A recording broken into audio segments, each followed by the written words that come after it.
I'm gonna go over the concept of finite state machines, and more importantly, how to create them and use them in your apps, on your React Native apps with XState, and some of the learnings that I've found along the way. I've only been using XState for the last couple of years, so or a bit less, so I'm a bit of a noob on it. But yeah, before that, a bit about me. That's my at on like GitHub and Twitter and stuff. If you want to follow me, I used to make the dating app Field. Used to work at Meta, and now I'm building Anyone, which is a voice networking app for 5-minute calls. So today we're gonna go over the problem with apps, but I'm not gonna go deep into it because then we'll be here all day. I'm gonna sort of explain what finite state machines are, how to make them, how to model them with XState, how to integrate XState on your React Native projects, and then some pros, cons, gotchas, and things about XState. So yeah, before we start, because I'm a bit nervous, we're gonna play a little game. Okay, who can tell me what this is?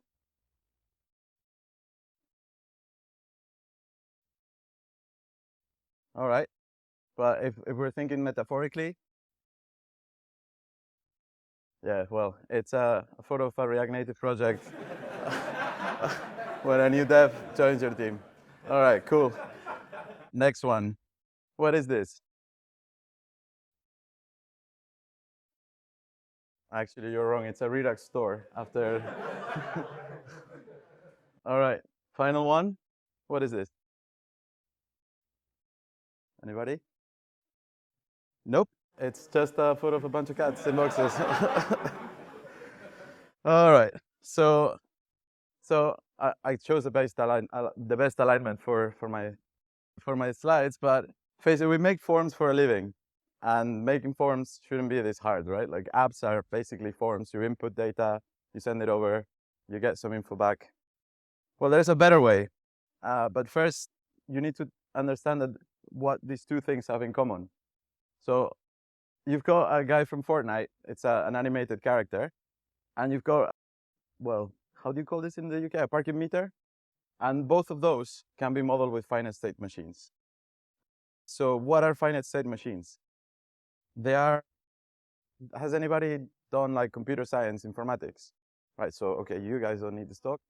But the rest of you, if you haven't heard of them, they are some sort of computational model that can be used to model problems and solve problems in many fields, including mathematics, artificial intelligence, games, and linguistics. And they basically generate languages, regular languages. So you can use them for parsing, for many things. So a finite state machine is a mathematical model of computation. It is an abstract machine that can be in exactly one finite state at a given time. And it can change from one state to another in response to some inputs. The change from one state to another is called a transition. And the FSM is defined by a list of its states. Anyway, so this is a finite state machine that, have you ever been, like, say, for example, in those paid toilets? The paid toilets have a turnstile, and you have, the turnstile is basically in two states. It's either locked or unlocked. And there's two things you can do. You can push, I mean, you can jump over it, right? But like, no hackers here, we're not at DEF CON. So you can either put a coin in, or I guess it's an old example, but you can put your coin in, or you can push the turnstile. When you get to the turnstile, it's in its initial state locked. So if you push it, the turnstile stays on the locked state. But if you put a coin, it transitions to the unlocked state. And then if you push the turnstile, you go through, but then it returns to the locked state. So that's sort of like, that's a general sort of view of a finite state machine. If you want to have a finite state machine on your applications because you want to model some logic, you can, use your own, or you can use XState. I found XState because I wanted to use a finite state machine in one of our more complex bits of our application, and I Googled a bit and I found the project. It seemed really cool, so I started using it. So XState is a JavaScript, TypeScript, finite state machine library for modern apps. It's by David K. Piano et al. It's actually quite a big group, but he sort of leads the thing. And it's got a really active and lovely community. They have a Discord. They're looking at their GitHub issues. Like in 2 seconds, you get a reply. So they're super nice. And they have a visual editor also. I don't use the visual editor because it's a bit annoying. But it's framework agnostic. So you can, integrate it in whatever you want, from a JavaScript video game to things like your React application, Vue, Immer, Svelte. It's got small libraries for it. And it's got a really good VS Code plugin. So it lets you look at your finite state machines that you create and get we'll see more of this. So I can just run through it quickly. But it does type gen for your machine. So it can reason about your types or your transitions, or if you missed an action, or if you're calling something that shouldn't be there, it'll let you know. So it's super cool. All right, so let's model I'm a cat parent. So I thought about a good example, and I think we should model my cat with XState. So the first thing you do is you create a finite state machine for the cat. And in this example, the cat can be in 2 states. It can be alive or dead. There's that big state, right? And then when it's alive, it can be in 2 sort of hierarchical states, which is hungry or disappointed. So if you feed it, so if it's hungry, that's the initial state, right? If it's hungry, it becomes disappointed with you after you feed it. So you pet it and it goes back to hungry. And then when it's alive, it can die. And that's an action underneath, right? So you do -1 life. And when it runs out of lives, because the transition goes back into the same state, this always transition executes every time you come in. So when it's out of lives, then it becomes dead. So this is what an XState sort of rendering of the finite state machines will do. It's exactly the same. And you can simulate okay, well, you feed it, you pet it, feed it, and 1, 2, 3, 4, 5, 6, 7, 8, 9. It's now dead, right? So that essentially is what you get on your editor. If I find my mouse, what you get on your editor. But you can also use their web editor, which lets you define the sort of the JSON description of your file of your machine. So that's the online editor, but we're just gonna go through it sort of a bit in depth. So okay, this is how you create a finite state machine with XState. You use the function create machine, and it basically takes 2 big JSON objects. One is your machine definition, where you define the initial state, a context, sort of the data that changes. I'll go into all of this later, and then a set of states. And then you pass the machine options, which are optional, but there are a set of actions, a set of services, and a set of guards, and also lots of other things, but obviously I'm not going to go over those. So let's look at each part in each. So the first thing we're going to go over is the states. So you remember that diagram of the cat in the 2 states? There's your alive state and your dead state. And the dead state in this case is final, which is when the XState will drop computation of the finite state machine. But I'm defining 2 things here. The first one is always. So whenever always gets evaluated when you enter the state, and anything on is a sort of handling of events. So in this case, always go to the dead state if that condition is dead.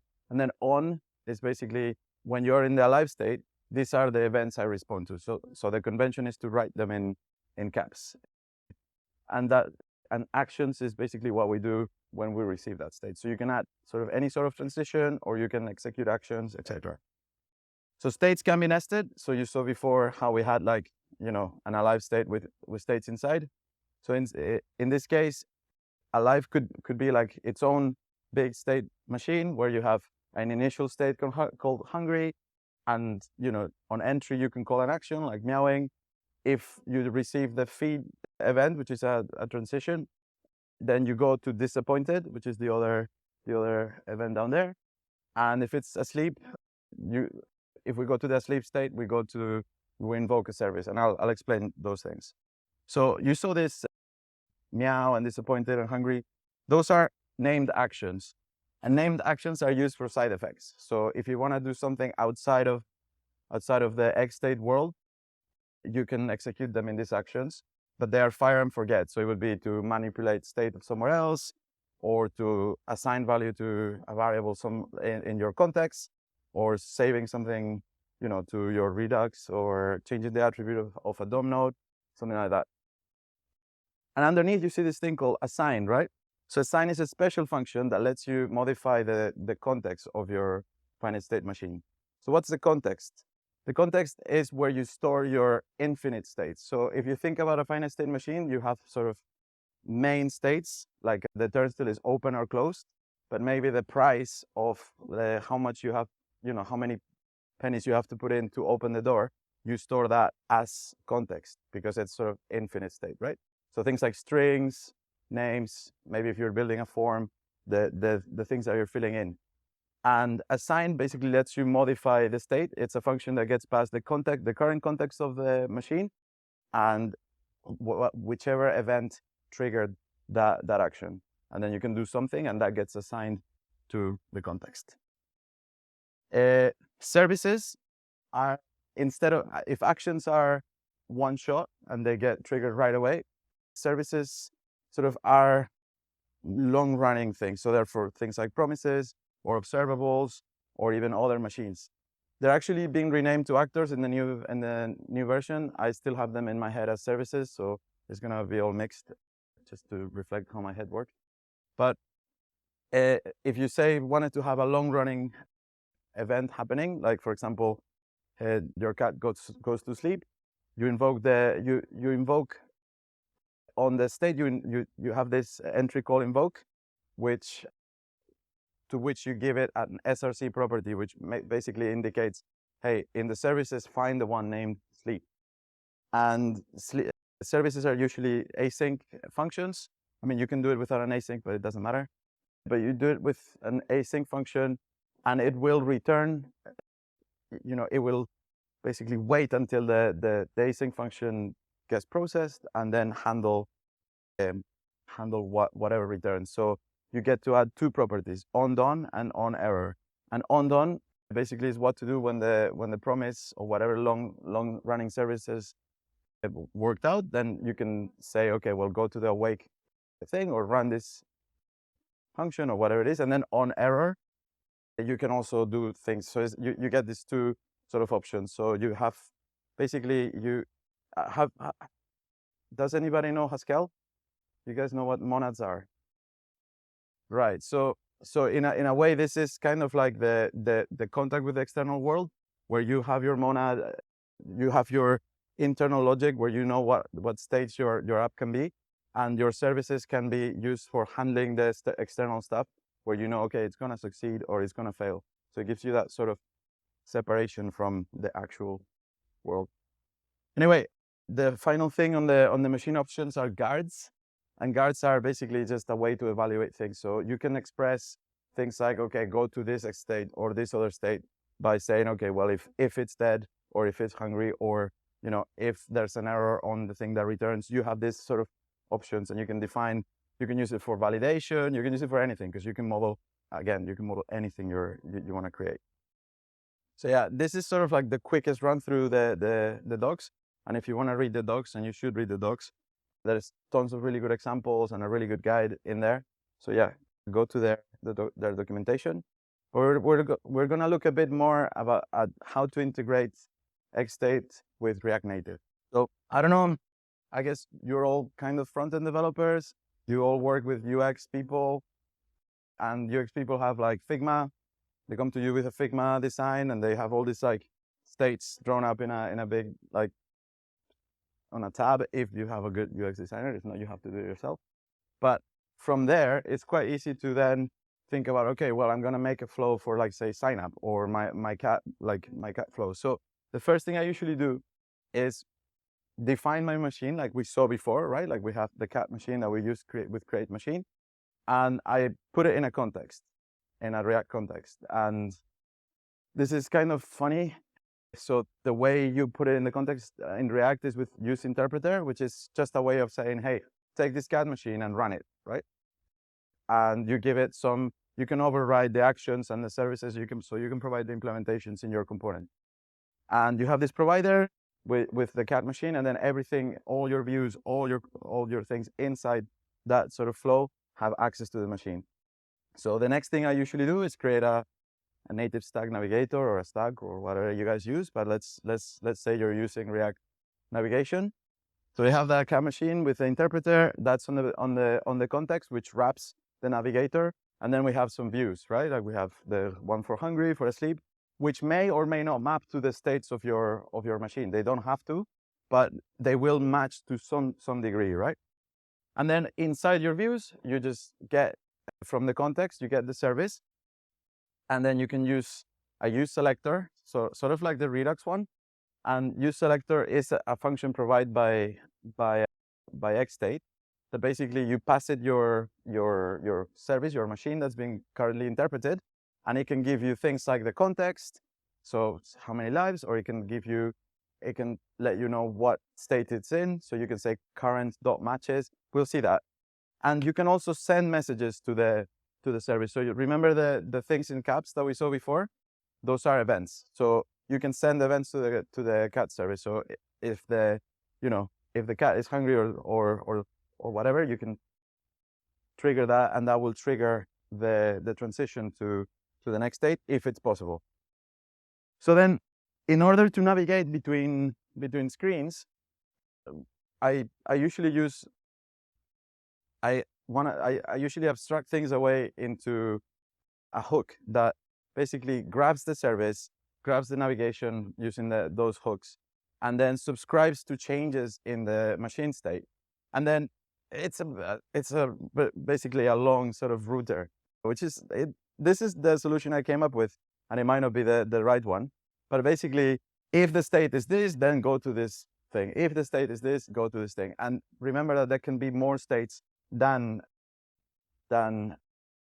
screens. So in some situations you might want to navigate, in some situations you might not. So that's why you have this option. And then it's just use effect, return the subscription unsubscribe function, and you're good to go. And then you use this hook on all your screens, and then you don't have to worry about where you navigating the context. This is sort of agnostic to whatever you are. So you could, navigate to asleep for 12 hours. You can give me from the state, give me also like state.matches, but it's just one utility function to check what state the app is, the machine is. But you have state.context, which has the current context of the machine. So if you want to do things in a fancier way, or if you want to pass props but I wouldn't pass them here. But anyway, that means if you abstract all of that stuff, that means that your views get a lot of stuff for free. So I'm showing you there use actor is another way of, instead of use selector, you can use actor. But use actor has some gotchas that I'll go over later. But basically, if you have the cat service and you have the current state, you can do things like can. So for example, if the current state that the machine is in accepts the event feed, like if it goes somewhere else, then that will evaluate to true. So you can say, okay, if you're building a form and you want to do validation, you can just say current state can next, and that will evaluate to true if you can actually use that function to go somewhere. But if the machine doesn't accept it because it logically can't, then that will always return false. And then you just got that for free. And say you have a long-running actor or like a service that is basically eating, right, or sleeping, then that matches function will return true. So you can just use that for like your loading indicator. And same with that. Like this is another way. So you can do it with use actor, or you can do it with use selector, and return stuff. So yeah, that's sort of a quick way of integrating with your views and getting data from your machine and getting, like evaluating whether you move or not. So some things that I found in this sort of year and a half of using this that you should keep in mind when working with React Native. The worst thing in my opinion is that fast refresh breaks if you change the state machine definition. So if you change fast refresh doesn't break, but XState complains to you. It gives you like a logbox warning saying, hey, you changed the definition. And if you change the definition, you lose the the current state unless you do something fancy to store it in local storage and then send it, which you can do, but I haven't done yet. You can do inline actions. So whatever you saw those names like meow or sleep or whatever, you could also do an inline function, but it's better to name them separately and pass them as your machine options, because it helps you separate sort of your thinking on how is this thing going to behave from the like implementation of the things you're building. And you can do also well, you should keep the state and context lean. I mean by that, like, don't put your entire app like information, like all your state in one machine. Just keep it like focused.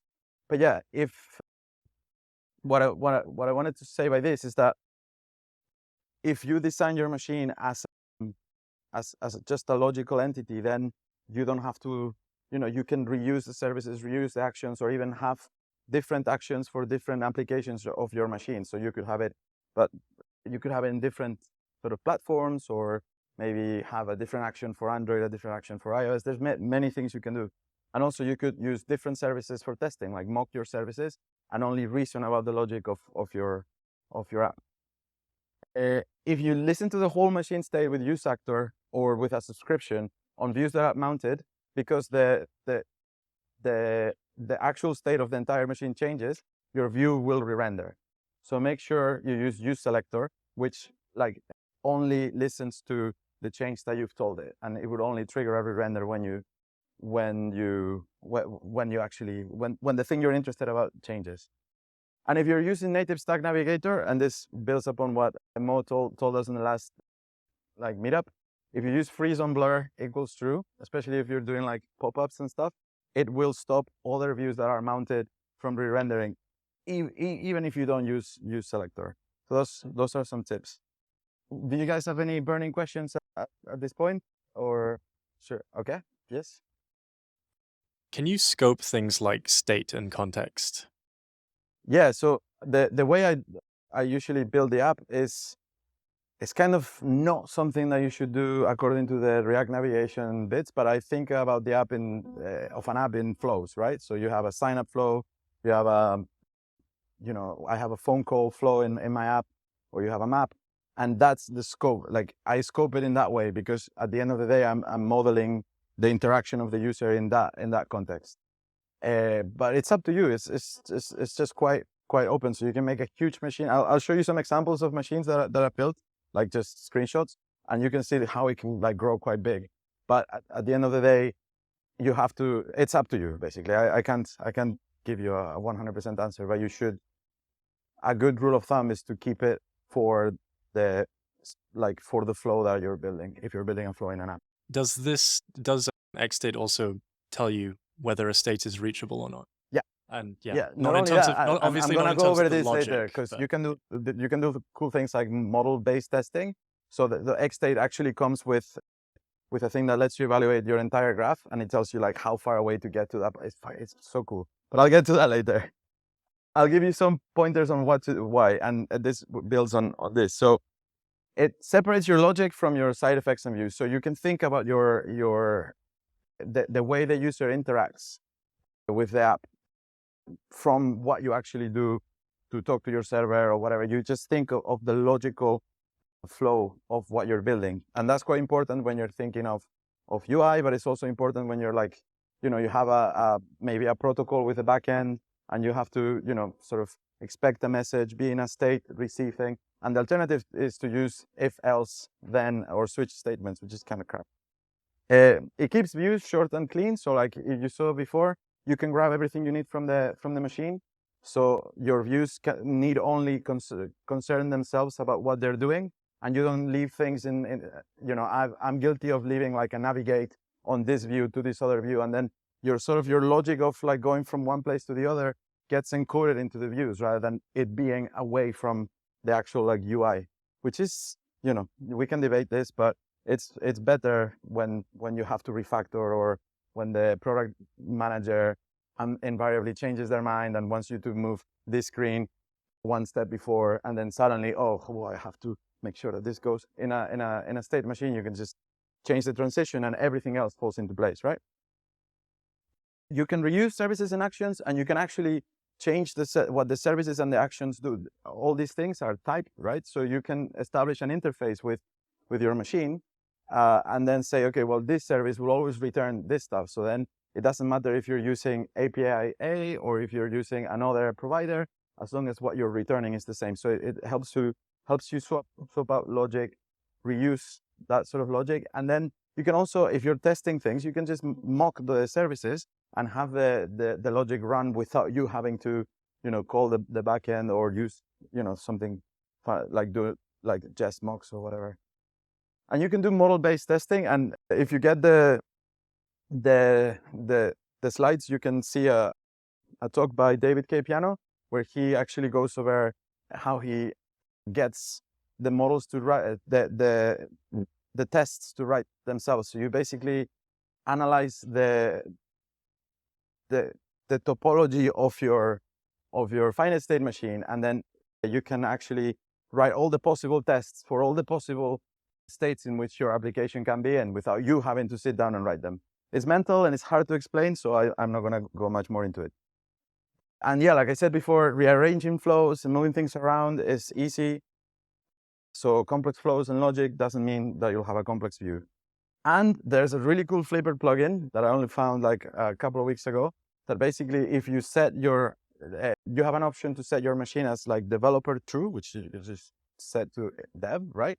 And then you can connect via Flipper and see what state your machine is in currently as you interact with the app, which is like, it blew my mind when I saw it, and now I use it too much. Why don't I use Redux, Jotai, Zustan, use the reducer, immer, hashtag library, whatever? Do whatever you want. Do whatever you want. I don't care. But actually, you can use your library and use XState, because you can use it to model the logic and keep the state somewhere else and interrupt with it via side effects. And the thing I like the most is that it forces me to think of all the states and all the things that my flow is going to be in, and forces me to sit down and draw it on Excalidraw or whatever before I go in and start building logic into the views. I don't know why I wrote state versus context. I think just whatever. I had a very good reason I can remember. But yeah, a good UX designer will have made a UI flow in Figma that will look a bit like an FSM with all the states, and then you can just go away and redo that, and then add the bits where you talk to the servers or you do the actual work. And I recommend you just try it on one flow or feature of your app, like pick a thing, especially a thing that basically do a search for if else, and the file with most if else's, refactor that, and then see how you do, especially if you have conditional rendering or if you're like, or that sort of stuff. Actually, the last time I got lazy and I didn't use that, I ended up having to fix a bug at 12 p.m. because my logic on the if else wasn't right. And when you look at if else statements, it takes so much cognitive load from you to actually think of all the possible states. Whereas if you draw them on a piece of paper and you have that representation already encoded into a thing that you can maintain and see, much better. So yeah, when should you not use an FSM? When the potential number of states is infinite. So if what I want to say by this is that you don't want to have too many states, or you don't want to do things like have a state. If you're building a counter, you wouldn't have a state for, okay, 1, 2, 3, 4, right? You keep that in the context. And also, I guess if there is very few states, like if that turnstile example, it's a toy example, and you don't really need to use an FSM for that, but it's up to you. So yeah, here's this is a screenshot of so anyone is a calling app, and after you call somebody, we have a flow for reviewing the user. So we review the call quality, and then after the call quality, we have a rating screen, and then depending on if you're the caller or the person receiving the app, you either go to reporting the user if they want, or choose to display something. So all that logic, instead of being in the views, is in one place, and I can look at it, and I can sit down with the product owner or the UX designer and say, well, this is the overall flow. And it looks a bit complicated, but trust me, they see it, they understand. This is our sign up machine, so it just keeps getting bigger. But trust me, you can zoom into this and you can actually see, okay, well, that's editing the headline, and that's just, one state with a model closed or a model open, right? And the states are there, and it's all encoded, and it's all reusable. And if the guys want to move the headline before the employment status, you just take this transition and plug it there. So I don't do the editing on the visual stuff, but I refer to it from time to time just to understand how things are. I've got some references there, like some course notes on finite state machines by David Wright from Cornell. It's a really good sort of 4-page thing. And then some sort of write-up about what I've just said. And I basically stole this talk from that article. So just read that article as well. It's pretty useful. And there's also an example library from XState for like to-do MVC, a calculator, those things. So yeah, questions now for real. Thank you very much. It's a really great talk. Yeah, I really enjoyed it. So I'd like to know, like, so does all of your app state sit in one giant machine, which has like sub-machines inside of it? And also, like, do you find yourself ever using, like, just for a small bit of an isolated state, you just use like a use state for like one small part of a screen, or does everything fit into a larger machine? Okay, so I think you know what the answer is going to be. It's like, it depends. Currently for like the app, I don't know. I didn't start the app that I'm working on. So there was a Redux thing there already. And a lot of stuff like authentication, keeping the information about the user, a lot of things are stored in that use state. I've started putting in logic into bits, and I interrupt with it using the actions. Nothing's stopping you from putting all your logic in one big machine and then having sort of sub actors doing bits as you navigate. And you could set up that if you want it, but yeah, I haven't done it. But what I guess my recommendation is use your judgment, and remember that, you know, maybe things like recoil or redux are more established and can be interoperated with other things. Whereas I use XState, for example, for things that you don't, when you build an app that you don't really look at so much. So for example, login, sign up, authentication, those things are vital to get right, because they are the first things that your users see when you open the app. But your team and the people that are dogfooding your app are the things that they'll use the least, because they basically log in once and then they're logged in. So you want to get the logic right in those situations. So it's whatever approach you prefer to use. But I would say if you're moving an app that already exists, I would take it, like I would take little bits of it and make the flows using XState. And yeah, I think maybe a coordinating machine that does everything and knows which state to take you. Yeah, but it might be overkill. So yeah, use your judgment. That was really cool to see. I really liked the example with the navigation hook, because I've seen how it can get really out of hand to handle navigation inside your view files or whatever it is. My question is, how possible is it to do that without then like going all in on XState? Because I would love to have a situation where you could like just use XState for the navigation of the app. My concern is, because a lot of these navigation choices are circumstantial depending on the context of how the application state is rather than the routing state is there a way that you've seen or a way that you would think about where you could just use it for the routing section of your app and keep the state somewhere else if you already got a state management solution? I think that's not a good idea, because you want to, I guess I put a lot of highlight on the navigation bits, but you want the state of your app to be dependent on the activity of the user in the app, right? So if the user presses submit, then the machine should know and should go. I wouldn't have like, you know, the XState basically listening for the navigation and then another service that's out of the machine doing something else. I would put all of that in the machine as logic rather than like divorcing it. I think, yeah, using it for just navigation wouldn't be such a good idea. And I guess on top of that, then if now we take the assumption that you do need to integrate all of your state and all of your like data handling, mutations and all of that inside of it, how big do your state machines get, like in terms of file size? So this is why you can compose actors. So this goes back to his question. The way I do it is I nest navigators. So I have a navigator for sign up that is handled by the sign up machine, and I have a navigator for our like phone, like for our calling experience, that is handled by that, and they don't know about each other. and the way they interrupt between themselves is just grabbing state from a smaller like redux or recoil system. But that is just the solution I found. It's not really like the best way.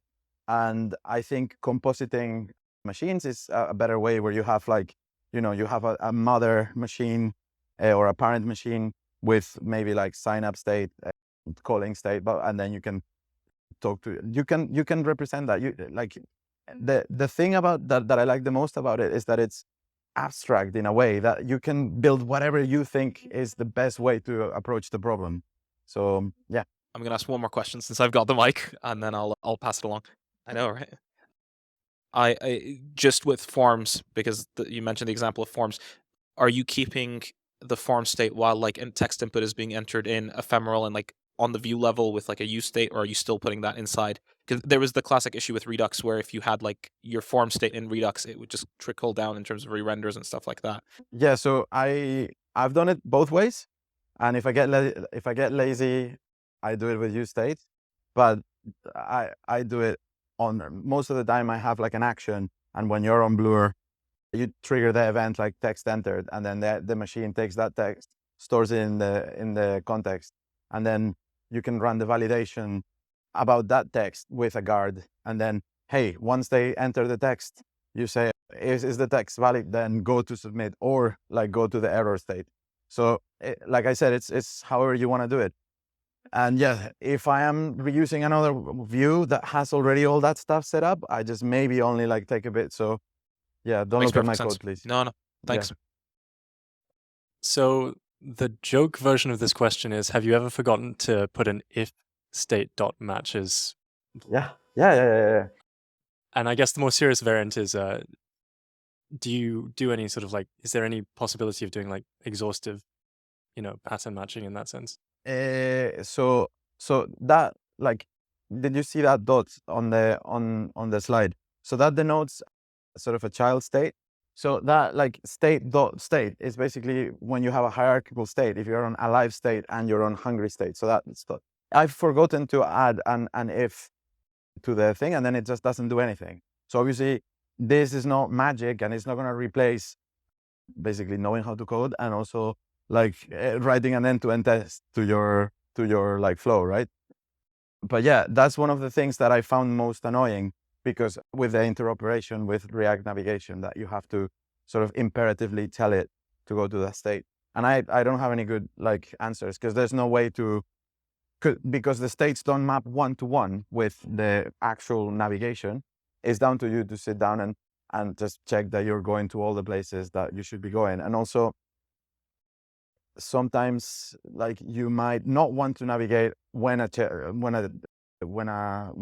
state changes, right? You might want to only navigate when you go to a certain state, because you might have substates, or one of them might be a long running thing. So it's all down to just double checking it. But yeah, I guess I only asked the question because it kind of looks a lot like just pattern matching, possibly with guards on the context or whatever. Yeah, and some of the longer flows that I have a really long hook, but that hook gets imported on every view, and every view just runs it. So you only manage it in one place, a bit like your root, like your router. So it's sort of the translator between machine states and your navigation states. And I don't think there's an automatic way of doing it. Yeah, so yeah, really good talk. I actually don't know if this would work, but have you tried using that use sync external store hook? So in the current app that I'm building, there is sort of like a Redux store that just gets stored with async storage. Well, with like a combination of things. So I'm not using that, but you can. There is a tutorial on the not tutorial, but like a little guide on how you can basically rehydrate a machine with the context. If you saw in one of the slides, there is you pass the initial context of the machine, and you can have like an initial state that basically decides where to be on the next state, or you can pass it, you can override the initial state. So there are situations, for example, on our code review screen, where we sometimes also report users. We want to access that flow like faster from other screens that are not the standard thing. So I just pass a prop.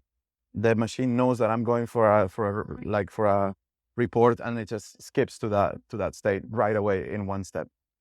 So Yeah, no. Short answer, no. Good talk. Based on your experience, is your code base growing or getting reduced with that, and by how much? You mean because of XState? I mean, I am moving things to places where I can control them rather than having like bits of logic spread around screens. So I stopped thinking about screens as this whole one thing, and I see them again more as like markup with a little bit like sort of smart markup. But the thing I like the most is that our sign up like flow in our app has like a 78% conversion with like normal drop off, and I haven't seen like bugs or crashes or things. And we're a team of 3, so we on one front end dev, so I don't have to worry about it. So that's my gain, right? Like I don't really care so much about the code if I have like a good search function and I know where the things are. It's more about like, can I maintain this, and can this run without like, can this go, like, do I have to go and fix it? I haven't had to.